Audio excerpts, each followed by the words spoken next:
रोहतासगढ़ किला तक जाने के लिए बनाया जा रहा रोपवे ट्रायल के दौरान धराशायी हो गया। इतना ही नहीं, ट्रायल के दौरान ही केबिन डोला भी टूटकर नीचे गिर गए। गनीमत रही कि ट्रायल के दौरान झूला केबिन में कोई नहीं था। इसके चलते बड़ा हादसा टल गया।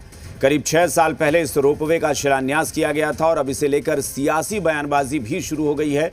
विपक्ष घटना को लेकर शासन और प्रशासन पर भ्रष्टाचार के आरोप लगा रहा है, तो सत्ता पक्ष अब जांच का हवाला दे रहा है।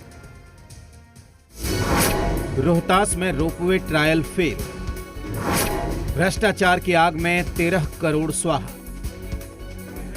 रोहतास के सासाराम में रोहतासगढ़ किला तक जाने के लिए बनाए जा रहे रोपवे का ऊपरी स्टेशन और उससे जुड़ा टावर ट्रायल के दौरान ढह गया। इससे एक बड़ा हादसा होते होते बचा। ट्रायल में शामिल रोपवे के 4 केबिन और सहायक खंभे जमीन पर धराशायी हो गए। दरअसल अभियंताओं और तकनीकी विशेषज्ञ की मौजूदगी में रोपवे का ट्रायल शुरू किया गया था।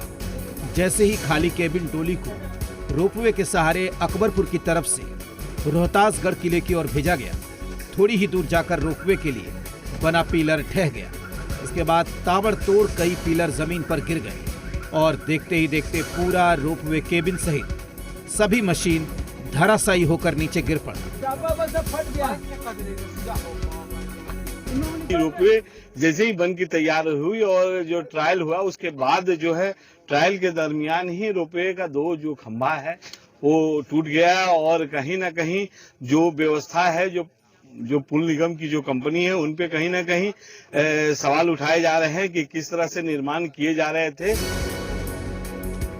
बिहार राज्य पुल निर्माण निगम इस रोपवे परियोजना को 31 दिसंबर तक पूरा करने के लक्ष्य के साथ काम कर रही थी, ताकि नए साल के मौके पर इसका लोकार्पण हो सके। 13 करोड़ 65 लाख की लागत से पिछले 6 सालों से इसका निर्माण कार्य चल रहा था। साल 2019 में सीएम नीतीश कुमार ने इसका शिलान्यास किया था।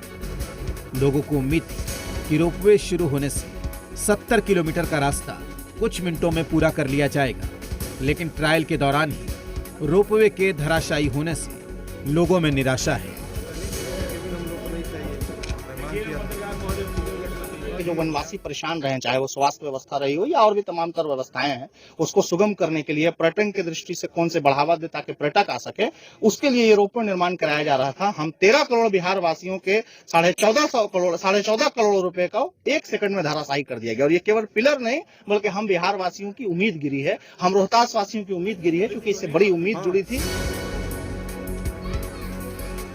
रोपवे परियोजना को लेकर स्थानीय निवासी निराश, वहीं इसे लेकर सियासत भी शुरू हो गई है। विपक्ष ने इसके लिए भ्रष्ट सिस्टम को घेरा है।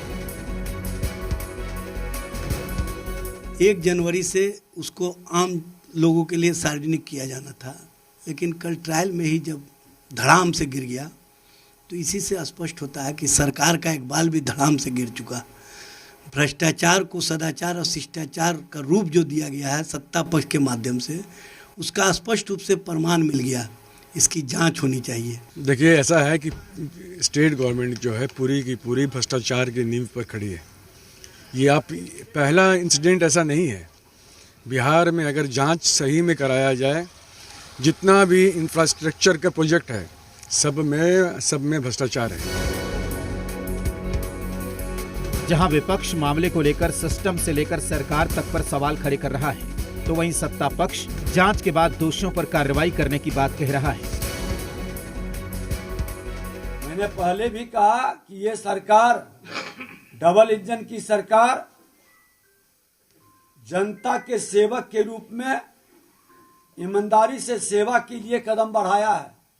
इसमें जो बाधक बनेंगे वो बचेंगे नहीं, उस पर कार्रवाई होगी। इस ढंग के आरोप वही लगाते हैं जो वैज्ञानिक रूप से और IIT में पढ़े होंगे, सक्षम लोग हैं। भाई टेक्निकल कारण भी हो सकता है, कुछ एक कारण हो, अलग अलग कारण हो सकते हैं।